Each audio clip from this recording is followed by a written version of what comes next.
Hello, it's Debbie Gilbert from the Business Awards Show, and I'm also the founder of the Best Business Women Awards and the Best SME Awards. And today on the show, I am honoured to welcome Dr Shilpa McQuillan, who is one of the UK's most dedicated and trusted women's health specialists. Dr Shilpa is a British Menopause Society accredited menopause specialist, a fellow of the Royal College of Obstetricians and Gynecologists, and a community gynecologist and GP. And she has more than 15 years clinical experience. She's also the founder and clinical lead of the Berkshire Menopause Clinic, where she brings a whole person, evidence-based approach to women's health, from contraception and menstrual concerns to perimenopause, menopause, and complex hormonal conditions.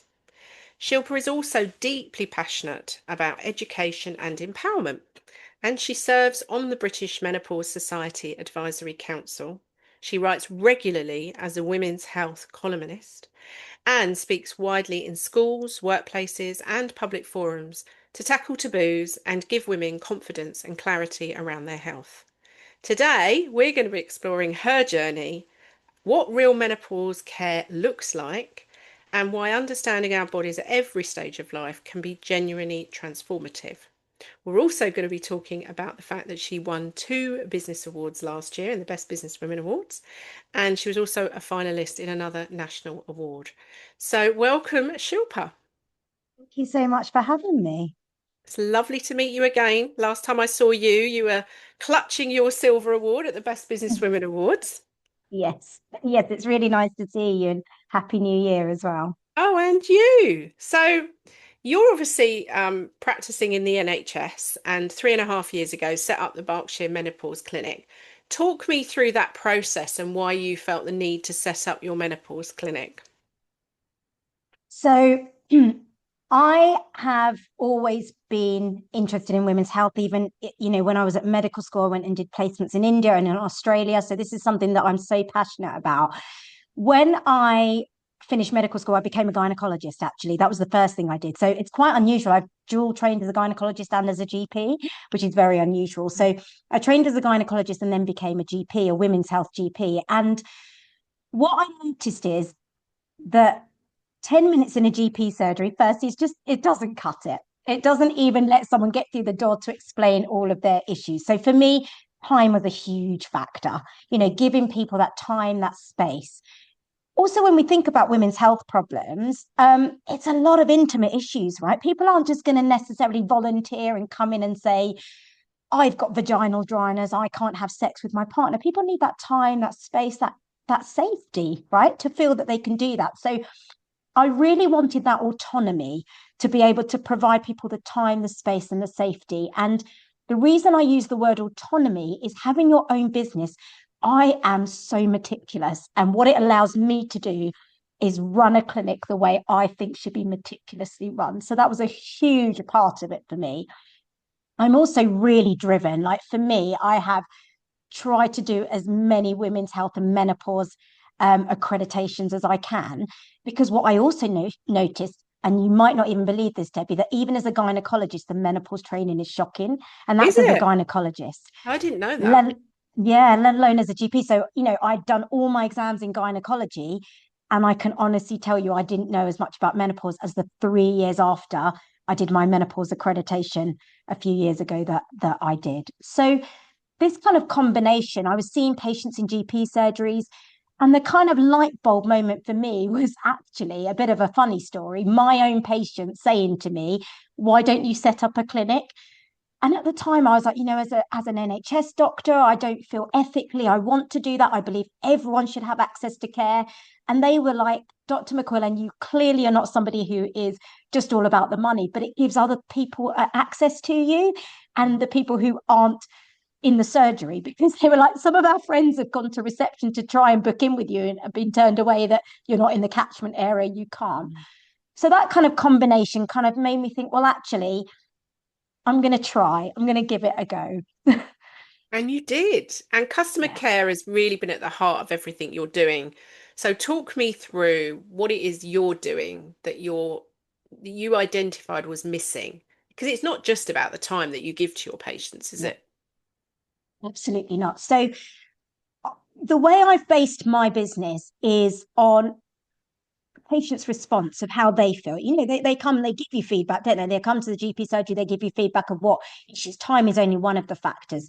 Feeling heard, knowledge, who actually knows much about women's health. You can have a women's health, a doctor or a nurse who has an interest in women's health or menopause. That doesn't make them necessarily a specialist. So for me, that was a real drive of, I want to be an expert in this. I want to be a specialist in this.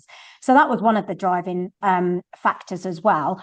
And then the other thing was that people feeling heard and individualized care. I just felt like we very much have very blanket policies. And from my own experience, I'll be honest with you, having been a patient, you learn from your own experience how you do want things to happen and how you don't want them to happen. And unfortunately for me, my experience as a patient hasn't always been great. But what I take away from it really positively is that the way I try and approach customer service in terms of, and I really hope my patients feel like this, listening, individualizing care. If I don't know something, not fudging it, but learning and being open with patients, being really transparent. I might not know that, but I'm going to make sure I do learn it. Or taking feedback on board. Okay, this is something we aren't doing in our practice, but absolutely let's do that. And so just striving to be better. And that's kind of how I approach it. And I hope in terms of customer service that comes across. So your own experience, are you happy to share what happened to you and how that has shaped your business? Yeah, without going into the ins and outs of Mm, details, I had quite a difficult pregnancy. mm, I'll be honest with you, I've got rheumatoid arthritis, which, is someone I'm very fit and active. I run half marathons. I never thought that would happen to me. And when you then realize how stretched the NHS is, and it's not necessarily because the clinicians don't want to give you care, it might be because they don't have time, they don't have the energy, they're burnt out.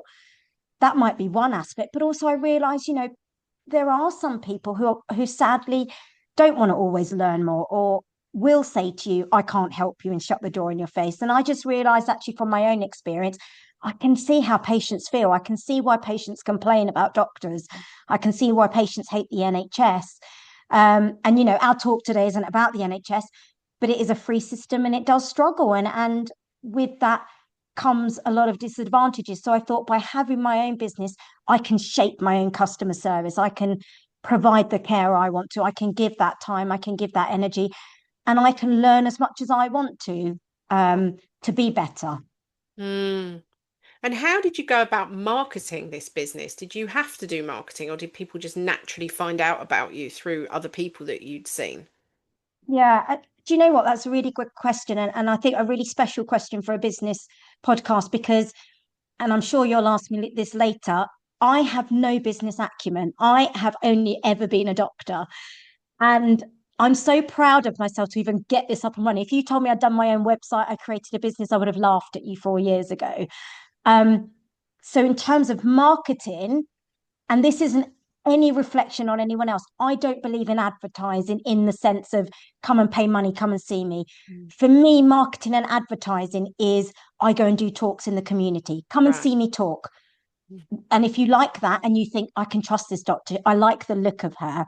I mm, write for a newspaper and a magazine, mm. evidence-based women's health. Read my magazine column. If you think, gosh, that actually sounds like you're not just endorsing a product, you actually know what you're talking about, you clearly care, come and see me in clinic. That's the way I market. And I've been really lucky, Debbie. 3.5 years I've been fully booked, and it's mainly been word of mouth. But that's really interesting because what you're actually doing is a form of marketing, but not what we would necessarily class as a form of marketing. And what I Yeah. love about it and what I love about you is that that is the giving back part of what you're doing, because you are spreading your knowledge, you are openly sharing some of the things that women need to think about and tips and things. And then naturally people are gravitating to you because you have positioned yourself very cleverly as an expert, whether you've intentionally done that or not. You really are, because you've got so many different qualifications in this area. And you've also got the fellowship as well, which is incredible. And you're out there giving your time for free to do these talks. That is an excellent marketing strategy, whether you intended to do that or not. It's a really good one because you're Yeah. giving back at the same time as marketing your business, but without the cost of paid ads. And I have to say, yes, paid ads. You could have an ad that runs on Google or Facebook for menopause support, but actually, no one's ever going to get that piece of you in the same way as seeing you live talking about this topic. Yeah, absolutely. And I think that is one of the reasons I did it, is because not necessarily as a clever strategy, but also Mm, I think when we talk about business, I think about my values. And for yeah. me, I believe everyone deserves healthcare. So Mm, for all patients, even if they're private patients, I will signpost them to all my free resources on my website. So it's not about if you can afford it, then I'm going to make you pay if you can't. But I do believe everyone should have access. And I, like you say, I try and give that back in that sense. And yes, it's a marketing strategy, but it's more of a trust marketing strategy. I want you to see I'm trustworthy, and that, and if you feel like that, or if someone's told you or come to see me or my reviews, I'm very lucky. Well, I don't know if luck's the word, but I've got 120 5-star mm. reviews, and I don't know if luck's the word, but I think that's No, what's driven that's that. not luck, because getting anyone to leave a Google review is hard. So Yeah, they have to really feel that you have helped them to do that. And that is not luck, because that's the yeah, work that you've done that people feel compelled to leave you a testimonial. That's quite yeah. tough to get 125 reviews on Google. I think that's amazing.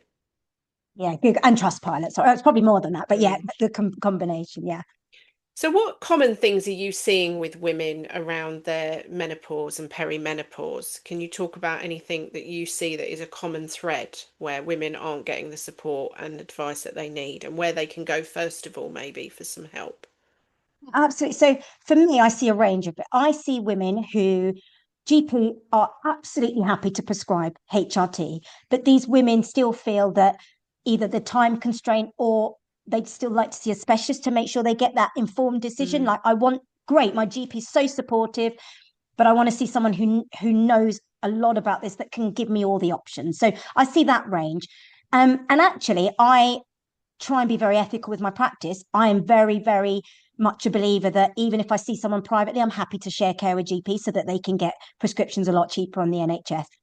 And hopefully that's also meant that GPs trust me. So I have a really nice relationship with a lot of GPs, will recommend me mm, for that reason. I think they think it is, that working relationship. So I see that where GPs are very happy.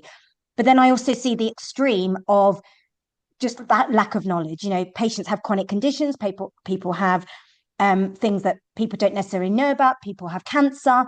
Um, we were talking about earlier, people have had previous strokes, heart attacks, where the kind of door's been shut in their face, whereas actually they just need to speak to someone who really has the knowledge in this, that can give them their options. And then I see quite, complex conditions like PMS, PMDD, where people are, suicidal. And, navigating that, I've got to say, is so tricky in this day and age. Social media is brilliant, but my gosh, there's a lot of rubbish information out there, and a lot of people getting on the bandwagon. And that's why I mentioned about my values, Debbie, because I do feel there is a lot of stuff of monetizing menopause and perimenopause as well out there. So I see that whole range where people don't feel they're getting the right help necessarily. that is a thing, isn't it? Because years ago, the menopause was not something that was talked about. Um, No. I'm probably of the generation where my mum, I mean, she's passed away now, but she was never talked, nobody talked about the menopause at all. She had a hysterectomy when she was only 32 years old, and still had problems because she still had her ovaries. So when she got to menopause age, she was getting the symptoms of menopause, even though she didn't have periods or anything like that. And I always remember having a conversation with her where she'd literally sort of been shut down by a doctor and basically told to go away, like sort of wasn't given any help, support, or anything. Um, and I think people didn't question doctors back then either. And I think it's a topic now where it's far more widely spoken about. But like you alluded to earlier, there's now all of these different experts and these different, treatments. And you, as someone myself going through this problem, it's like, oh, where do I turn to for objective Yeah. advice? Because there's so much now, there's a lot of noise about menopause, which is a good thing, but Yeah. maybe it's now created all this confusion as well. Would you agree? Yeah. 100%. And actually, you mentioned all the qualifications that I've got, but some of the stuff I also want to do is, I think to be an expert, women's health or menopause expert, you should be able to do everything. So if you Mm. look at a lot of things coming out about this now, go and see this person about this, go and see someone about your nutrition, go and see someone about just to Mm. support you through it. Whereas actually, if you're a true expert, you should be able to do all of that. And so, you know, if you've got hair issues, if you've got dietary issues, you know, losing weight is an issue. If you've got your hair's falling out, so if you've got skin issues, I try and constantly learn so that I know all of that. So the care is not fragmented, that when you come to my clinic, it's one stop and actually you are an expert and you will be able to do all of that for me. Not you'll tell me one thing, but say I need to go to someone else for prescribing or someone else to talk about my diet with. And absolutely, I think that's the thing that I'm trying to position myself, is that if you're going to call yourself an expert, keep learning. Yeah, because it's never an end journey because there's new research and treatments coming out all the time and things are evolving. So, Yeah. I love the fact that you are somebody who is continually learning on that journey. And I guess sometimes you'll see a patient that presents with something you haven't seen before. I mean, there Yeah. are so many different symptoms and so many issues, aren't there?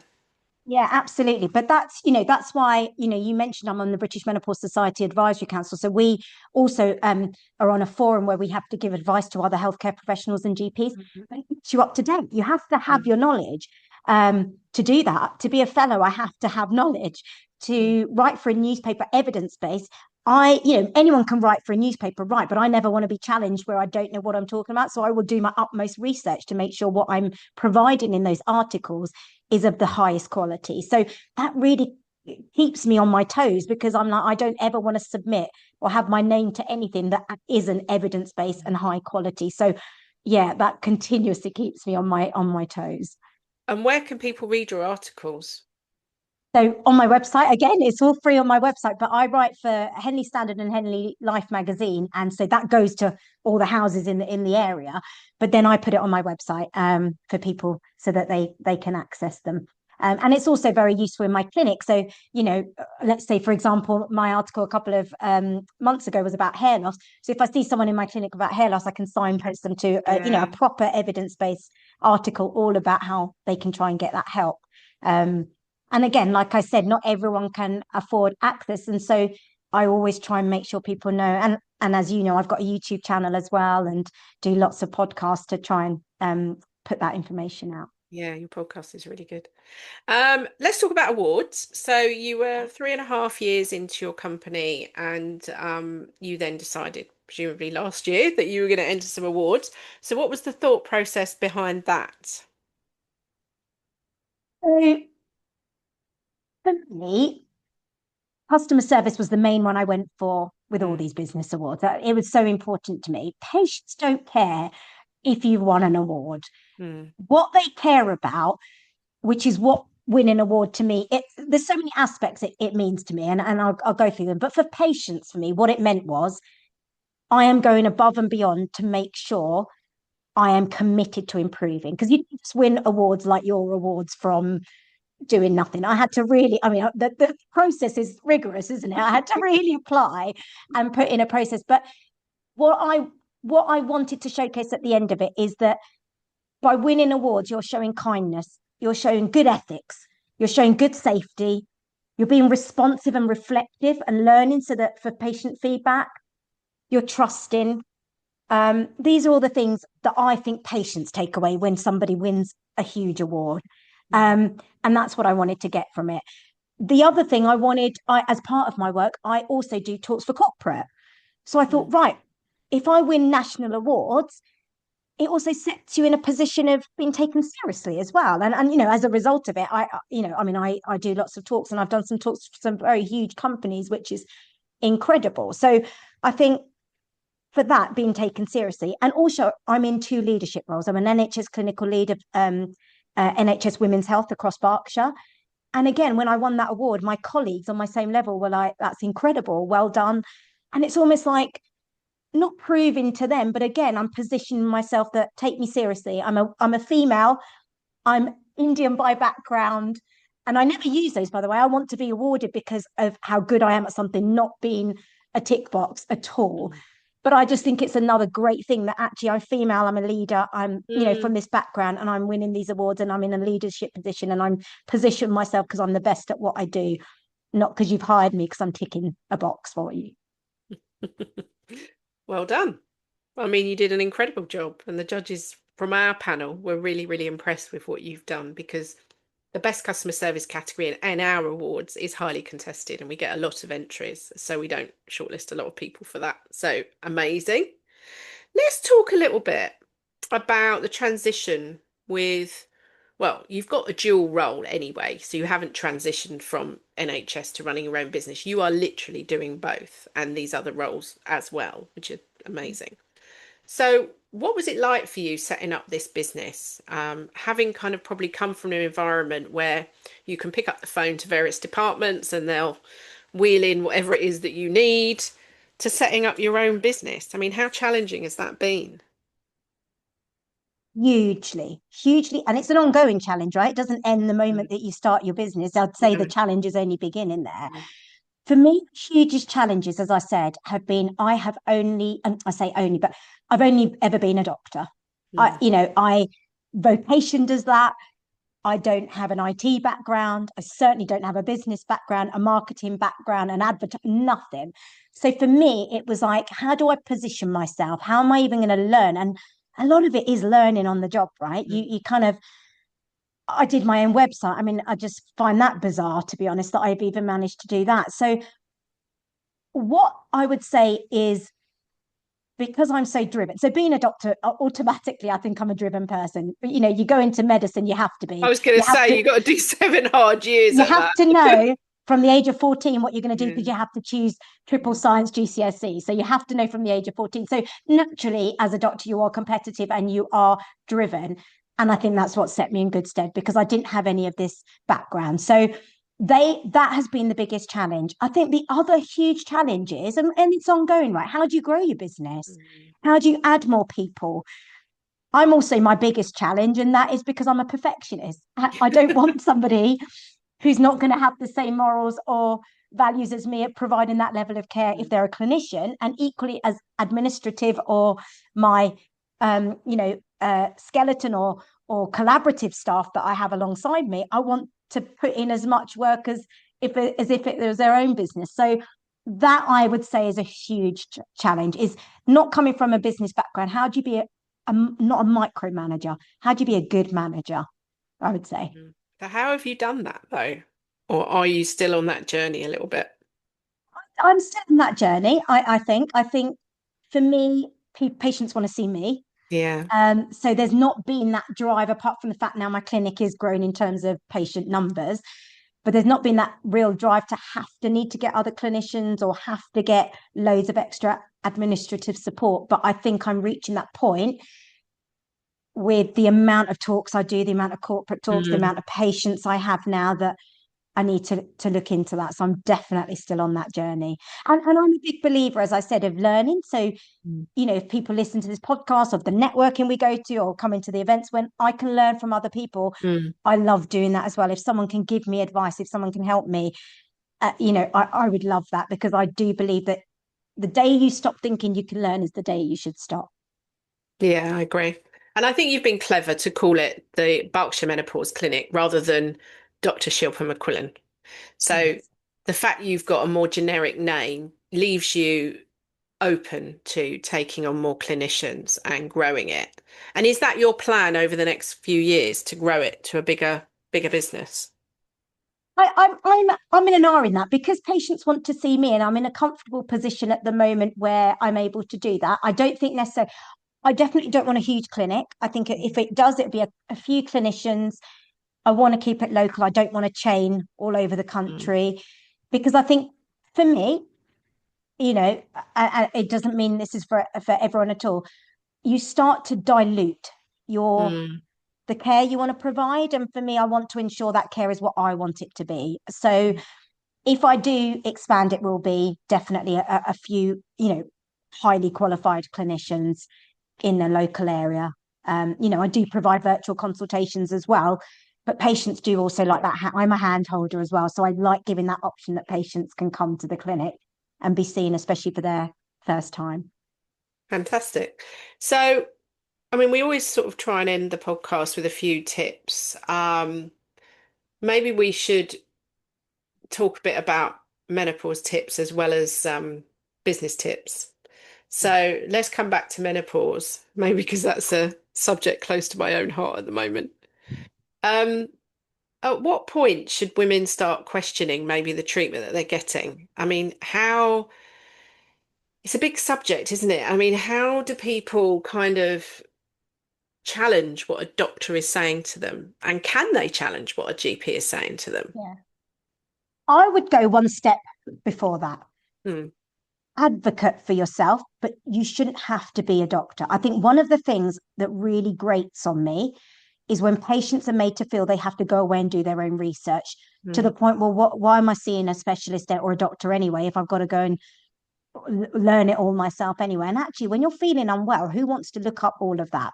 But this is where I think, and when I say advocate for yourself, listen to things like my podcast, go and look at information that you know is evidence-based, just so you are armed with that information. Keep a diary.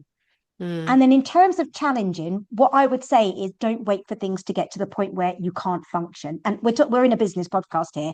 I have women who I see who have had to leave their jobs because Wow. their symptoms are so awful they can't function, or their symptoms are so awful they've been put on probation or disciplinary, with nobody actually thinking, could this be anything to do with the way actually your symptoms are? And that's why, part of the talks I do in corporate is going and talking to them about how they can better support their staff, not just having a menopause policy as a tick box, but actually doing it so that you can actively support staff for best efficiency of them.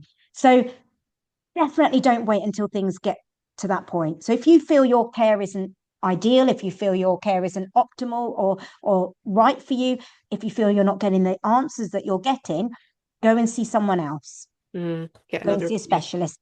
Because what I've really learned is that your quality of life is the most important thing. And I'm a real believer in not fighting fire. I'm a believer in being feeling organized, feeling in a place that you can make decisions rather than to the point where you're fighting fire and you can't cope. So Mm. even when patients come and see me and they're like, I don't know if you think I'm silly coming too early, I'm like, it's never too early. Even if it's not the right time, you don't want to start today, we can make a plan and I will give you all the information. I will give you all the resources because you're in that place at the moment where you are in a headspace to be able to digest that. And if you wait till you get so bad you can't, it's a different game. Mm. That's really good advice. And what's the name of your podcast? No, I've been on lots of podcasts, but my YouTube channel and all the Your all YouTube the channel. podcast things I do on Berkshire Menopause Clinic on Brilliant. my website. On your website. So that's a really good And my resource. Instagram. My Instagram is where I do podcasts and lots of lives, Brilliant. and lots of talking. So yeah. So let's flip this on to setting up the business, because a lot of our listeners are on that business journey. So they've set up their business and they're, getting there, putting stuff together. What has been one of the main things that you've learned over the 3.5 years you've set up this business? So you've come through the NHS, really experienced in what you're doing, and like you said earlier, didn't have the business knowledge, but clearly Yeah. you've worked hard at that. So, Yeah. what would you advise people to do, or what do you look back on and think, well, I wish I'd done that differently, or that this was really good and I'm glad I did that? Yeah. The cheese line I'm going to give you is you can do it if you put your mind to it. That's my cheesy bit of it. Hmm. But my real bit is follow your gut instinct. And why I'm saying that is, especially in the space that I work in when women's health and menopause has become so huge, I've been approached by product companies. I've been approached by people who want to set up and go into business together. And I've really followed my heart and my gut instinct and my Mm. ethics. And I'm really glad at some of the decisions I've made to not do those things. Whereas the desperate Shilpa who knows nothing about business could be thinking, and early on in the days, I have been thinking, God, I'm so lucky that anyone's even asked me to do Mm. that, or I'm so lucky anyone would even want to look at my business. And you almost jump in head first, right? Thinking, aren't I lucky someone wants to do that? That will build my business. If I go into business with that, even though they don't fit the same ethics or morals as me, but it will get me more patience. And I've been tempted because I am naive to business, but my heart and my gut have really told me stick with your values. So that is the thing I would say. Write down your values, learn what your values are. And as stupid as that sounds, because I didn't, when people said, I was like, what do you mean put down my values? I have no idea. So I had to really sit down and go through it. And every time any business opportunity comes, I check back myself back into those values. And I honestly stick by that as someone who hasn't had much business experience. I think that's really, really good advice. Really good. Because actually, that's what we all need to be thinking about is whatever we do in our business has to align with our values and our beliefs. So, on top of running this business, working in the NHS, being a fellow, doing all this talking, you're also a mum Yes. as well. So, how Yes. are you juggling all of this and remain sane enough to sit on a podcast with me and talk to me about all of this? I know. Oh, I think, you said, one of the things I didn't even talk about the challenges is having a family, right? And Mm, being present. And I've mm, got to say, that I would say is the most important. Because why am I doing this? Why have yeah. I taken the decision to step some of myself out of not a full-time NHS job? And is that is having autonomy, because working as an NHS doctor is not easy, and it is Mm, very much not easy on your family life. So that's why I've done it. But I often have to sit with myself and go, I'm working so hard, I'm not present for my family. What am I doing here? And so another thing that I'm really, to answer your question, is making sure that I'm present. And how do I do that? Is making sure I have a good support system, but also separating the two. And what I mean by that is, when I first started my business, I would be on my phone all the time. mm. Weekends, I'd have to get on my laptop. I need to do something with my website. I have to do this. And my husband sat me down and he said, I don't mind how driven you are. I don't mind you want to run your own business. I support you. But if you're here, then be here. Mm. And I could cry now, because it's so true, isn't it? And so now I'm like, phone over there when we're having dinner, because that's my time with my baby and my husband. If we're together, I have to really stop myself, even if an email comes. But he was right. Be present if you're going to be present. Mm. Otherwise, there's no point. And be there when you want to be there. How old's your little one? He's 5. Oh, that's such a cute age. And they grow up so fast. So That's the you thing, do have right? to At the times, prioritize. Mm. 100%. This 3.5 years has gone. He was 1 when I started my business. I was waking up at 4:30 to do a website, because then he would wake up, and I was working as a GP full time, and then having to obviously do all the hours he wanted to wake up, and then at night doing it again, just to try and get this business going. And that's fine. But it's not just about being present for my family. It's about burnout, right? Mm. If you're constantly 24, and I still have to keep checking in myself. I am not, don't get me wrong, I'm still learning that. Mm. But it is constant burnout when you're just, as a small business, you're constantly on your phone looking at it, you're constantly looking at a screen. You feel burnt out. You have to separate that. Yeah. And I'm Yeah. still learning that. It's difficult. It is difficult because I always say to people, a business is like another baby. It's a child, and you have to work on it, support it, and grow it just like you do a child. It's not really any Yeah. different. So, yeah. Yeah. Okay, well, let's just finish with what's on the cards for 2026 for you and the Berkshire Menopause Clinic. What are you up to in 2026?